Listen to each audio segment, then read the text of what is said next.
Um avião de grande porte agora acaba de bater, isso há instantes atrás, na outra torre. Olha, vocês estão vendo aqui o momento do choque.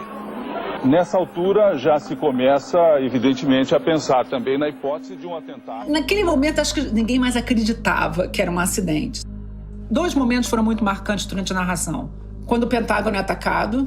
Nascimento, desculpa te interromper, mas é que a CNN está dando uma informação exclusiva de que nesse momento o Pentágono também estaria pegando fogo. Porque aí caíram todas as fichas e falei assim, não, isso agora é muito mais sério do que a gente imaginava. E quando a primeira torre cai, né? A primeira torre que na realidade é a segunda torre a ser atingida. Nesse momento veio uma fumaça gigantesca, a gente estava falando, eu e Nascimento. E de repente o prédio desabou. Imagens ao vivo de Nova York, está no chão o World Trade Center, um dos maiores símbolos do poder econômico dos Estados Unidos.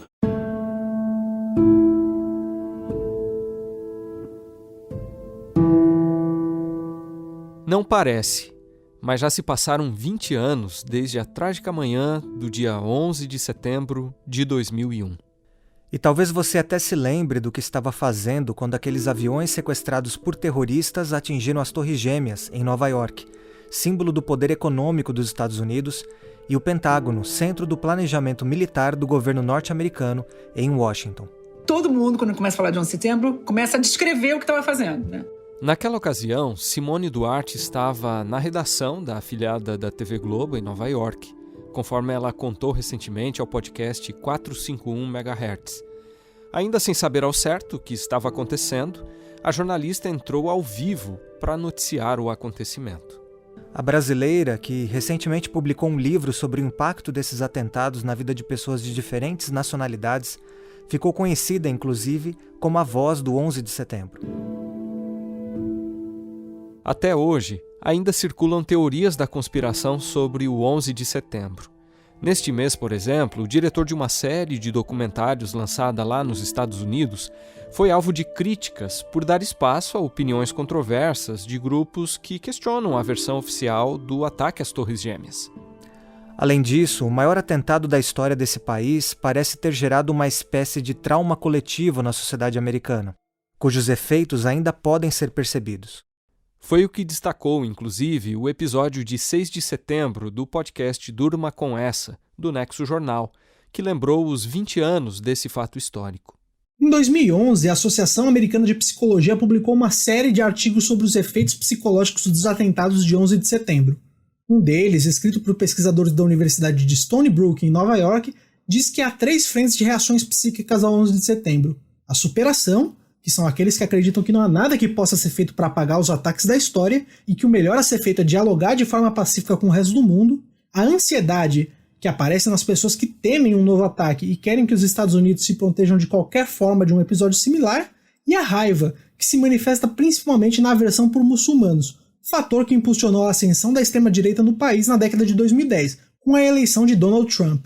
Os autores desse artigo dizem que a ansiedade é a reação mais numericamente expressiva, e dados recentes corroboram com isso.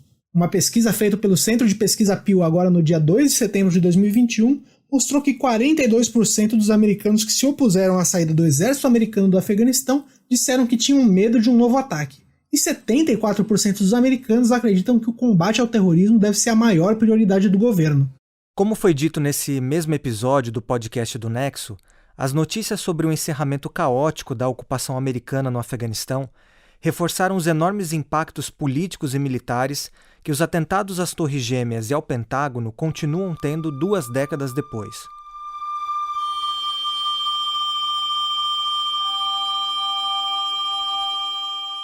Desde esse acontecimento registrado no alvorecer do século XXI, o terrorismo se tornou um dos principais inimigos a ser combatidos, o que reforçou a política intervencionista norte-americana, determinou novos protocolos de segurança e criou um clima de desconfiança e vigilância que persiste até hoje. Trilhões de dólares passaram a ser gastos anualmente depois que a nação mais poderosa do mundo declarou guerra ao Afeganistão e ao Iraque. Durante esse período, centenas de milhares de vidas de civis e militares foram ceifadas, deixando cicatrizes e ressentimentos enormes em ambos os lados do conflito.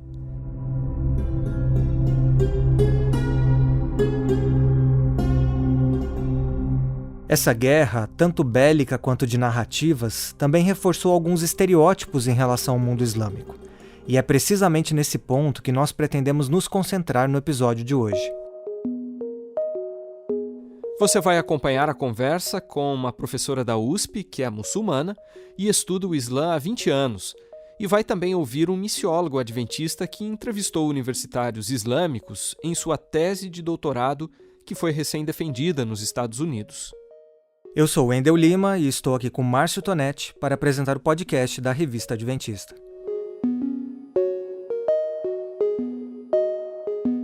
Nossa primeira entrevistada é a antropóloga Francirose Campos Barbosa, pesquisadora no Departamento de Psicologia Social na Universidade de São Paulo, campus de Ribeirão Preto. Ela cursou um pós-doutorado em Teologia Islâmica pela Universidade de Oxford, na Inglaterra, e pesquisou temas ligados à islamofobia e mulheres muçulmanas. Professora, vamos começar falando um pouco sobre os reflexos do 11 de setembro de 2001. Que imagens o mundo ocidental construiu e disseminou nesses últimos 20 anos a respeito do mundo islâmico? Nesses 20 anos de pós-11 de setembro, né, esses 20 anos que a gente tem acompanhado, que eu tenho feito ainda, realizado pesquisa em comunidades muçulmanas, a gente pode dizer que a intolerância religiosa, principalmente com os muçulmanos, tem crescido e a ideia de um Islã, de muçulmanos terroristas também, né? Infelizmente, as pessoas não conseguiram compreender e separar uma questão política de grupos minoritários com a religião e com os próprios muçulmanos. Então, isso, de certa forma, né, afeta a imagem do Islã e afeta a imagem dos muçulmanos, o que é uma pena porque é pautada no desconhecimento, né? Eu geralmente falo para as pessoas, se elas já conheceram um muçulmano, se elas já estiveram na casa de um muçulmano, se elas já foram à mesquita. Então, se nada disso aconteceu, então elas não podem dizer que elas conhecem os muçulmanos ou que conhecem o Islã. Como a gente sabe, guerras santas, entre aspas, têm sido travadas há séculos, né? Inclusive por grupos radicais cristãos. O 11 de setembro contribuiu, de alguma forma, professora Francirose, para a disseminação da ideia de que os atentados cometidos por radicais islâmicos representam mais um capítulo dessa história. E ao perguntar sobre isso, a gente leva em conta, aliás, que parece que o conceito de terrorismo religioso tem sido objeto de discussão no meio acadêmico, né? Olha, é importante a gente dizer que essa ideia, né, de guerras santas, né, entre aspas, é muito entre aspas mesmo, porque nunca é o tema, é a religião. Não se luta pela religião, não se luta por Deus, por Allah subhanahu wa ta'ala, não se luta por princípios religiosos, né? Essa luta não passa mais do que uma luta econômica, social, de poder, muitas vezes de poder bélico, muitas vezes um poder de um determinado grupo sobre o outro, e nada tem a ver com a religião, né? Eu acho que quanto mais a gente coloca a religião no meio, menos a gente compreende esse fenômeno geopolítico. Um fenômeno que incide muito em outros grupos, como o próprio Estados Unidos, como a Rússia, como a China, como outros países que estão dentro dessa geopolítica e que, de certa forma, disseminam também o próprio Israel, né? Com a questão da Palestina. Então, a gente não pode associar a religião a esses conflitos. A gente não pode dizer que a religião é terrorista, que os muçulmanos ou os cristãos são terroristas, né? As questões são muito mais profundas, né? São questões de fato, são aspectos socioeconômicos, geopolíticos, e é disso que se trata. Não existe essa ideia de terrorismo religioso, porque não é disso que se trata, não é da religião que se fala.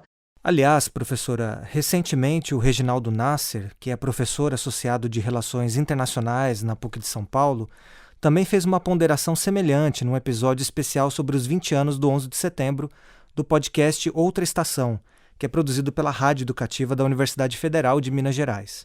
Eu acho que são duas posições que a gente tem que tomar muito cuidado. Uma, dizer que que a explicação está na religião muçulmana, que é dentro da religião muçulmana que tem essa ideia radical, agressiva e que, portanto, faz parte, vamos dizer assim, da essência da religião. O outro lado diz, não tem nada a ver com a religião. Não, tem porque, no sentido sociológico, ela diz respeito a comportamento, ela diz respeito à visão de mundo, diz respeito a uma postura diante do outro. Ela está presente também aí na interpretação e na instrumentalização. Se você for olhar nesse centenas de grupos religiosos, que abrange mais de 1 bilhão de muçulmanos no mundo, você não vai ter 0,01%, se der isso, dos que fazem essa interpretação e que vão promover atos terroristas. Outro ponto que talvez seja importante a gente considerar, doutora Franci Rose, é que, desde os atentados de 11 de setembro, expressões como fundamentalismo religioso foram bastante disseminadas pela mídia. Então eu pergunto, em que medida o ataque ao World Trade Center contribuiu para que o fundamentalismo religioso ganhasse o debate global? E que noções de fundamentalismo se fortaleceram desde então? Do ponto de vista religioso, não há nenhum problema ser fundamentalista, porque a ideia do fundamentalismo, né, para o religioso, para a pessoa religiosa, seja ela cristã, judia, muçulmana, é seguir os fundamentos religiosos, né, as suas fontes escriturárias. No caso do muçulmano, seguir o que está no Alcorão, o que está na Suna do profeta Muhammad. Então, seguir os pilares da fé, os pilares da prática. Então, não há nenhum problema nesse sentido. O que há, e certamente a gente tem que chamar a atenção, seja para qualquer religião, seja cristã, seja muçulmana, seja judaica, né, ou qualquer outra, é o extremismo. A gente não pode conviver com o extremismo. E o extremismo, ele pode ser observado toda vez que você faz uma leitura muito radical do texto sagrado, seja qual texto sagrado a gente está se referindo, né? Então, você me pergunta em que medida o ataque ao World Trade Center contribuiu para que o fundamentalismo religioso ganhasse o debate global. Ainda é uma visão distorcida. Nós ainda estamos atrelando a religião às questões negativas. Nós estamos atrelando a religião ao atentado do Trade Center, né, do World Trade Center.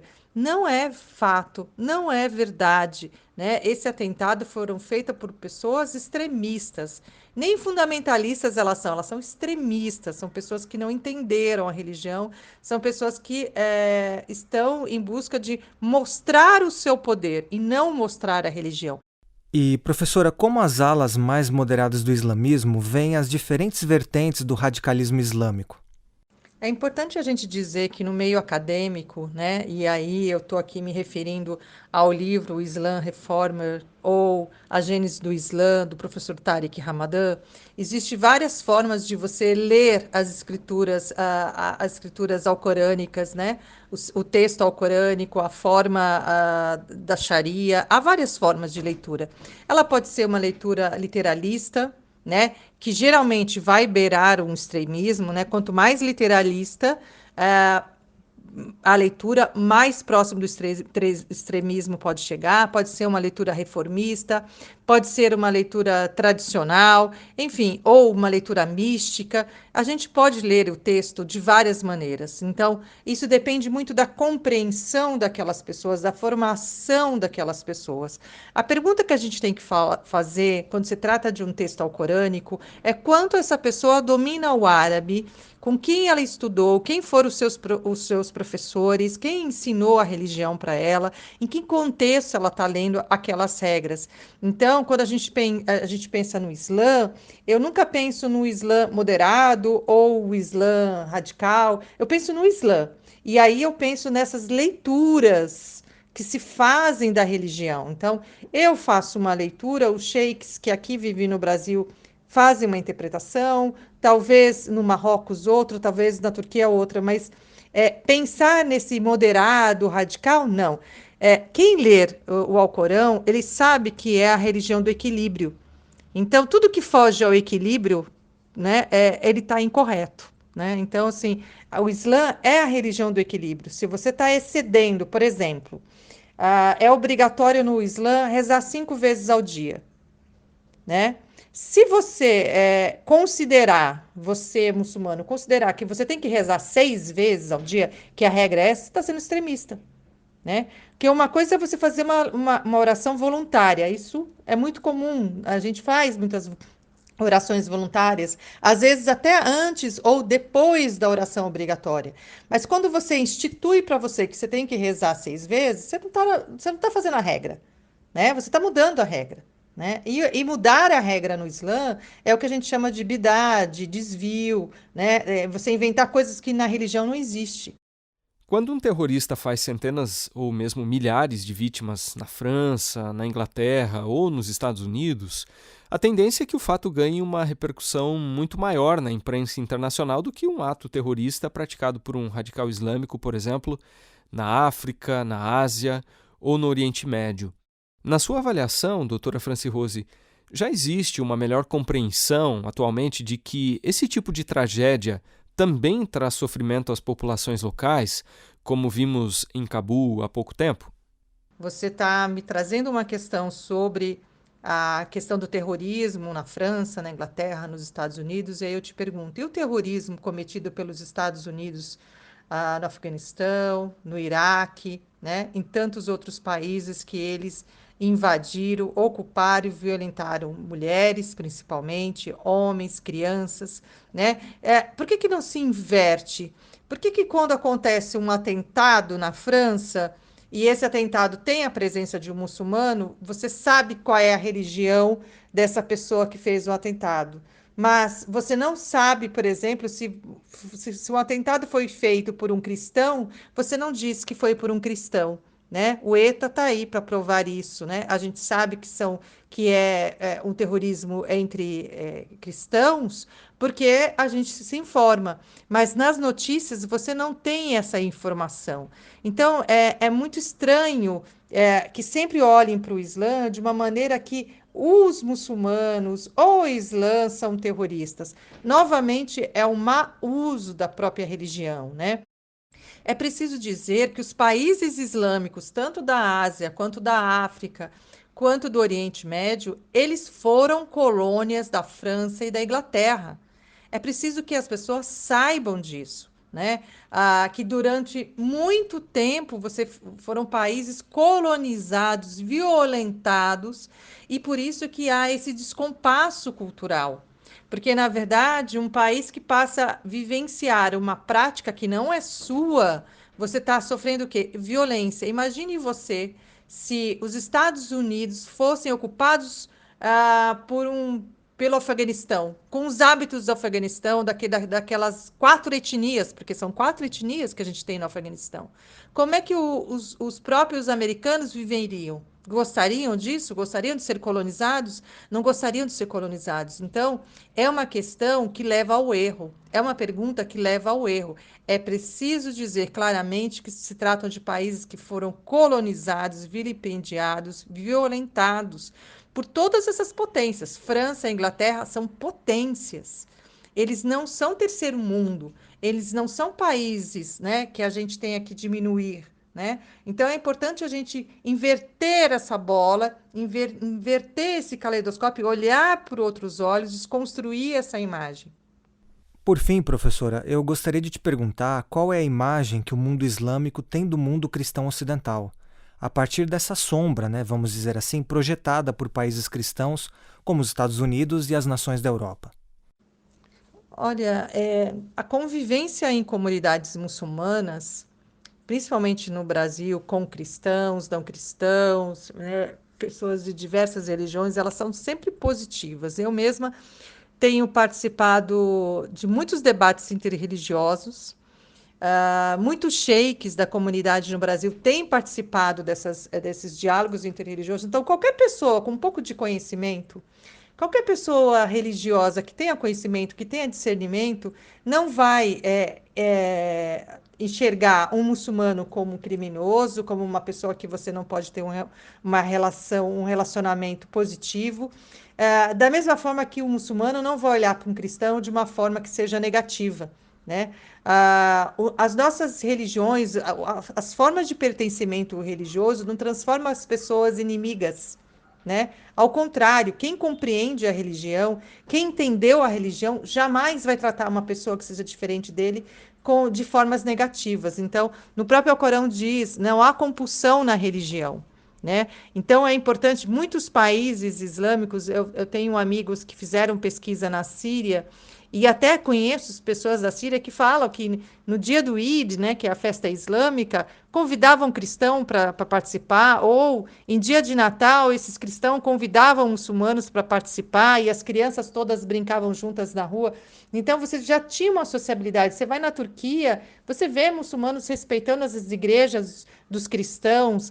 Então, isso tudo, essa imagem, ela não vai afetar, porque tudo que as pessoas de má conduta querem é a tensão, é a violência, é gerar a violência entre muçulmanos e cristãos, né? Dizem de forma muito negativa que o muçulmano não acredita em Jesus, assim, é mentira.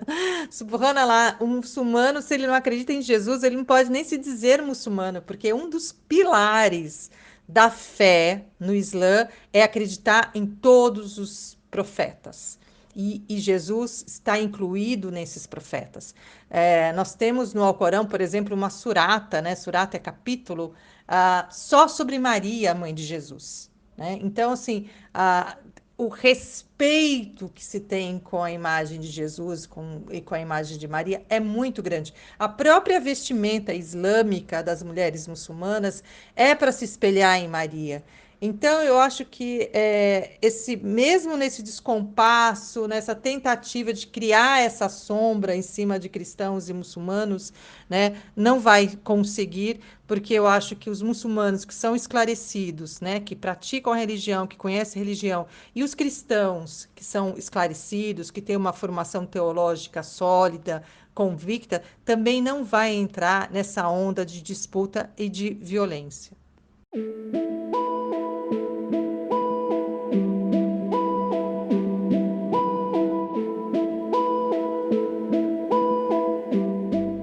E entrando já na segunda parte do episódio de hoje, Wendel, a gente conversa com o Paulo Cândido de Oliveira, que há 25 anos é pastor da Igreja Adventista do Sétimo Dia.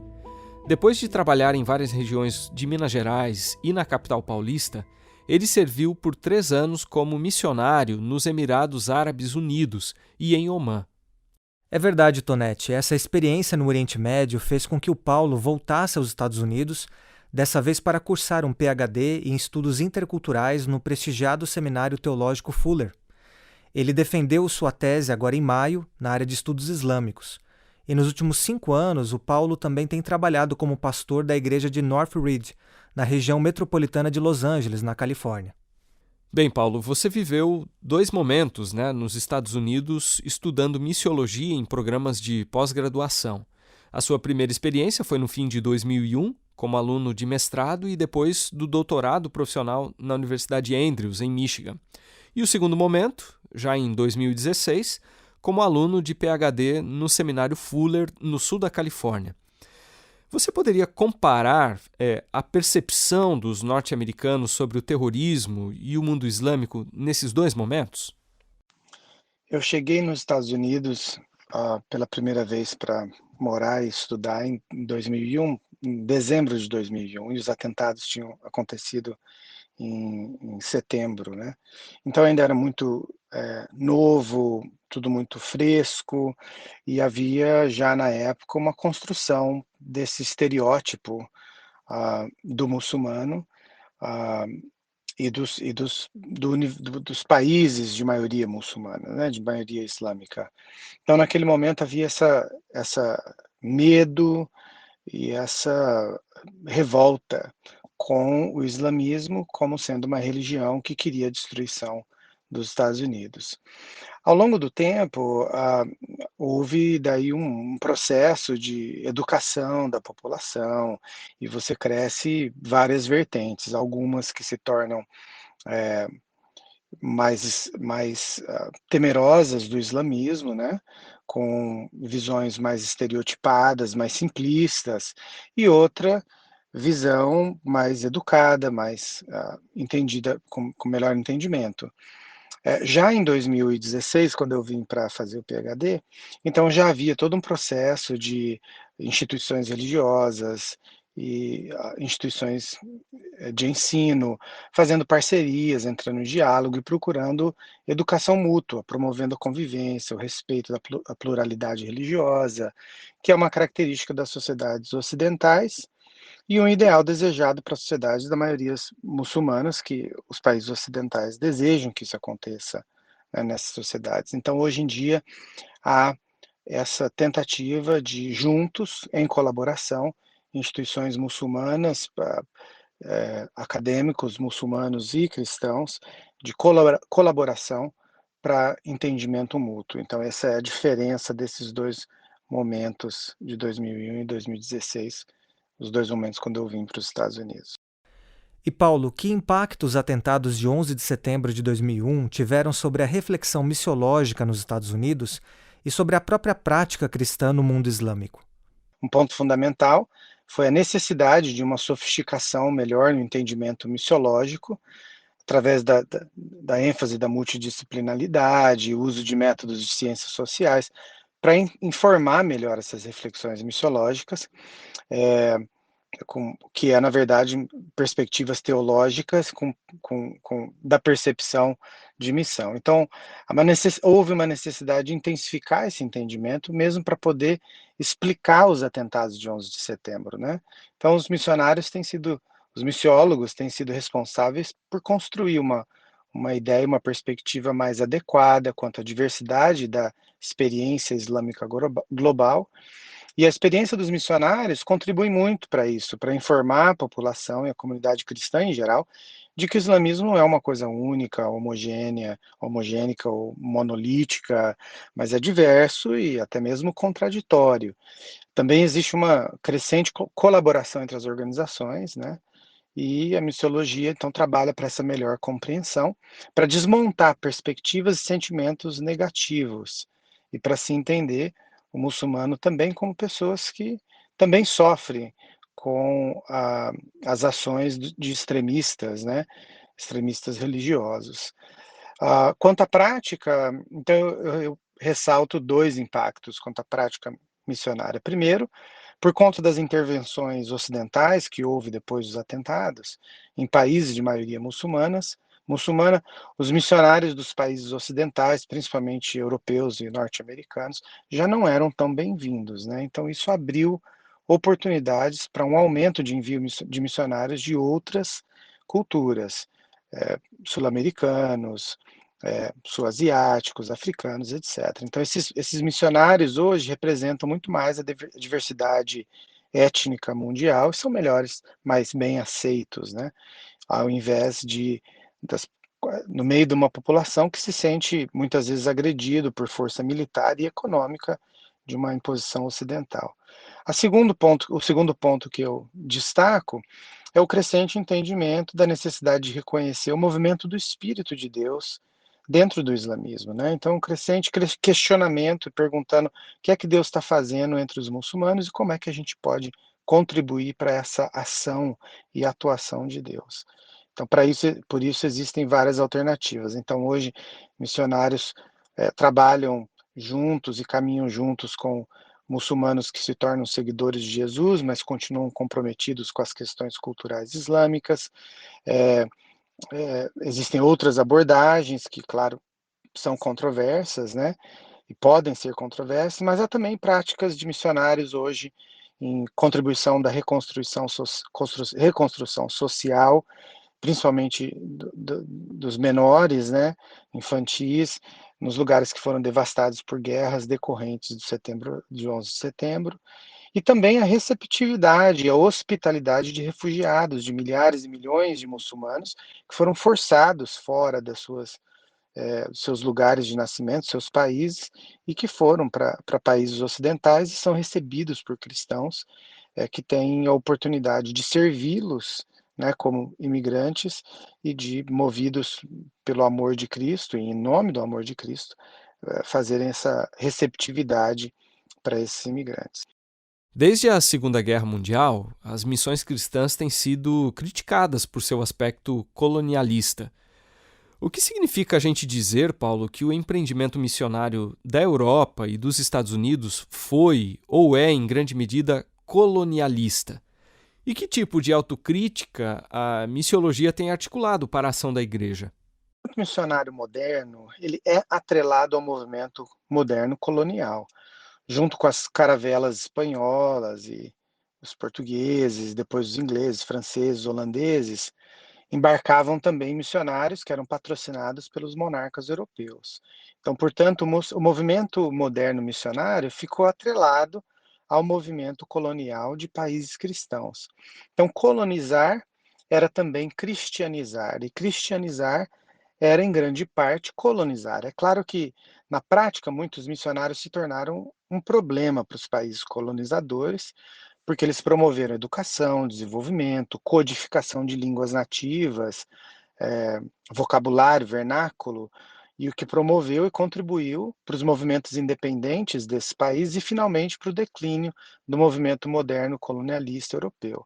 No Brasil, por exemplo, as missões que buscavam conversão de nativos indígenas também era um movimento civilizatório, né, dos chamados selvagens. Essa perspectiva tinha como pressuposição a superioridade do homem branco cristão europeu, que era superior a outras etnias e culturas, e esse homem cristão branco era o ideal do ser humano e a medida com que todos os outros indivíduos e culturas eram julgados, né? Então, do ponto de vista colonial, a superioridade tecnológica e bélica dava para eles o entendimento de que havia uma clara demonstração da bênção e da aprovação divina para aquilo que eles estavam fazendo, né? É claro que a autocrítica missiológica também identifica muitas contribuições que os missionários fizeram, né, durante esse movimento colonial.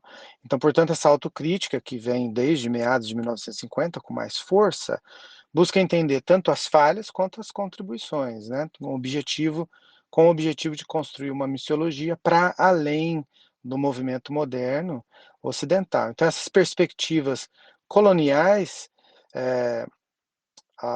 os coloniais se entendiam, né, a missiologia do tempo moderna, ela entendia como detentores da mensagem divina, responsáveis por introduzir Deus a povos pagãos.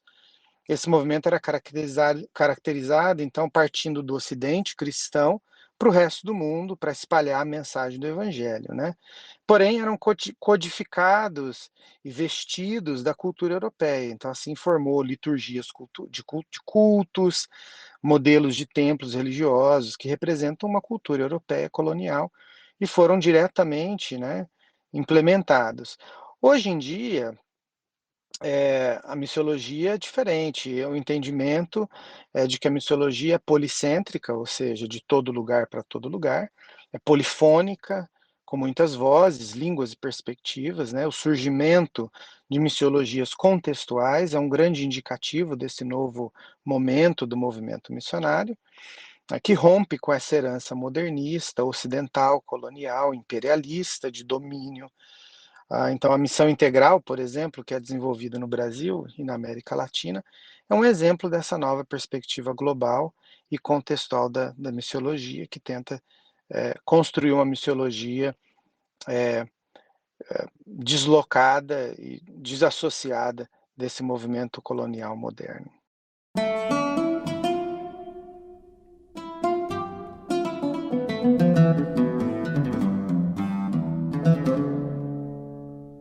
Durante 3 anos, Paulo, como a gente mencionou lá na sua apresentação, você foi missionário nos Emirados Árabes Unidos e em Omã. Que tipo de islamismo você encontrou lá e como essa experiência confrontou estereótipos que você tinha sobre o mundo islâmico? A maior contribuição pessoal, como missionário e como acadêmico, na minha vivência nos Emirados Árabes, em Omã e em outros países da região do Golfo Árabe, foi a construção de laços de amizade, afetividade com muçulmanos, cidadãos comuns, né? Então eu digo, pessoas que, embora com comprometimentos religiosos diferentes dos meus, eu passo a percebê-los e viver com eles, e ver que eles passam por dificuldades, angústias, sofrimentos da mesma maneira que eu, possuem sonhos, objetivos como eu, vivem alegrias banais e cotidianas como eu, Então, a nossa humanidade comum, família, filhos, trabalho, frustração com o governo, extremistas religiosos, elas são muito similares. Então, as nossas crenças passaram a ser complementares. Nossas conversas contribuíam para o crescimento mútuo e nós nos ajudávamos em aspectos variados da vida. Então, essa naturalidade, ou o que eu chamo, né, uma normalização do muçulmano como pessoa, construída através dessa hospitalidade mútua de receber um ao outro, permite a formação de laços afetivos duradouros. Foi assim para mim. Então, por exemplo, a missióloga francesa Evelyne Ressachet, ela usa a teoria do apego ou da vinculação que é encontrada na psicologia para estudar e propor aí a formação de vínculos entre cristãos e muçulmanos. Então, ela estudou, por exemplo, os imigrantes argelinos chegando na França e desenvolvendo essas relações com a igreja cristã francesa, que ajudava esses imigrantes a se ajustarem na nova realidade. Então, esse apego e esse vínculo são laços profundos de amizade e respeito que transcendem, mas não anulam as diferenças religiosas e permite a desconstrução de estereótipos e caricaturas negativas do outro, né? Então, o islamismo que eu encontrei, né, nessa minha convivência no Oriente Médio, que faz parte das minhas pesquisas também é um islamismo diverso e por vezes contraditório, né, de pessoas comuns que buscam na fé e crenças significado, direção para sua vida e uma vida plena. Então, esse islamismo de cidadãos comuns que sofrem também são alvos também de extremistas religiosos, né? Então, no 11 de setembro, milhares de pessoas inocentes morreram nos Estados Unidos, mas também muitos muçulmanos em outras localidades ao longo dos anos, desde do 11 de setembro, também morreram brutalizadas e vítimas de extremistas. Então, os extremistas religiosos, eles não só têm os infiéis de outras religiões como seu alvo, mas também contra muçulmanos que não compartilham, né, das mesmas ideias ou vertente religiosa. Então, na minha experiência, o que trouxe foi esses amigos que são caros para mim, para minha família, para as minhas filhas, muçulmanos hospitaleiros, gentis, amáveis, em sua maioria, com o coração aberto para a manifestação de Deus nas suas vidas, né? Claro que eu encontrei também muçulmanos agressivos, intolerantes, mas esses foram exceção à regra geral. A sua pesquisa de doutorado, que foi defendida em maio, como nós já citamos, não é? Investigou como jovens islâmicos universitários estão construindo sua própria identidade a partir do contato com diversos discursos, imagens e também representações que eles encontram nas mídias digitais. Conta pra gente, Paulo, o que é que você descobriu aí nessas entrevistas? Na minha pesquisa mais recente, né, de PhD, eu entrevistei um grupo de alunos universitários nos Emirados Árabes e eu queria entender como que as interações no universo digital afeta a construção do significado e a formação da identidade islâmica deles, né? Eles são jovens que com poder aquisitivo muito alto, com infraestrutura mais do que primeiro mundo, né? De vanguarda. E todos, no dia a dia, têm os seus telefones e computadores e acesso irrestrito à internet e tudo, e eu queria descobrir como é que isso estava afetando. Então, o que eu encontrei foi um grupo de pessoas de alto nível educacional formal, sofisticados, cosmopolitanos, engajados no diálogo mundial através das suas interações numa sociedade mediada por computadores. Eles são orgulhosos da sua tradição islâmica, ainda que tenham profundos questionamentos. Então, minha pesquisa revelou um islamismo ainda mais diverso, comandado não por uma ortodoxia rígida e centralizada que dita uma regra única para a comunidade islâmica global, mas por tradições familiares e culturais que possuem discursos que são tanto religiosos quanto sociais como culturais, e são divergentes dentro de uma mesma cultura, né? Então, os participantes revelaram que, para eles, tudo depende da família, mas que, finalmente, as decisões são pessoais. Eles usavam uma expressão de limites ou linhas vermelhas, né? Red lines, em inglês. Eu usei essa descrição, então, para construir uma ferramenta que a gente consegue analisar e permite descrever essas diferenças de crenças e de práticas, enquadrando todas como aceitáveis, maneiras diferentes de crenças e práticas islâmicas. Então um exemplo marcante, por exemplo, é que todos os participantes concordaram quando eu perguntava se namorar antes do casamento era contrário ao princípio islâmico, e eles diziam que sim, era proibido dentro do entendimento islâmico daquela cultura. Mas a maioria deles tinham relacionamentos amorosos, namorados, na hora que eu conversei com eles e fiz a entrevista, né? Então, naquele país, os casamentos são tradicionalmente arranjados pelos pais, mas a maioria tinha namorados e namoradas. E aí eu perguntei como que a gente resolve essa aparente contradição. Então, cada um começou a me dar a sua interpretação a respeito das relações dentro do islamismo. Então, por exemplo, um rapaz me disse: o nosso Islã, ele não proíbe nos amarmos, mas apenas que a gente tenha sexo antes do casamento. Mas a gente pode amar uns aos outros, né? Uma outra garota, por exemplo, uma exceção à regra, né? Ela disse que ela, por conta que ela não tinha namorado, não era por conta da tradição religiosa, mas porque socialmente não era aceitável e ela não queria conflito com a família. Mas disse que ela não aceita também o casamento arranjado, que já conversou com a família, que quem vai ter a palavra final de quem vai ser o futuro marido é ela. Então, no outro exemplo, as meninas com o uso da hijab, que é a cobertura na cabeça, né? Em sua maioria, elas concordam com o uso, mas a maneira de uso é diversa. Algumas cobrem só o cabelo, outras cobrem parte do rosto, outras cobrem o rosto todo, outras deixam parte do cabelo à mostra, e outras resolveram que não vão usar de jeito nenhum. Então, todas essas práticas, para elas e para o entendimento deles, ainda está dentro do entendimento islâmico. Então, essa negociação de família e negociação da pessoa. E Paulo, para a gente terminar aqui a entrevista, como os resultados trazidos pela sua tese contribuem para a reflexão missiológica e a prática missionária da Igreja? Esses resultados da minha pesquisa revelam a construção de significado da formação da identidade islâmica, e é um elemento importante onde a gente precisa de mais pesquisa, e que é um ponto importante que revela nuances e variações, e que nos ajuda a compreender como que o muçulmano comum participa do processo de interpretação religiosa e constrói significados que influenciam sua crença e prática.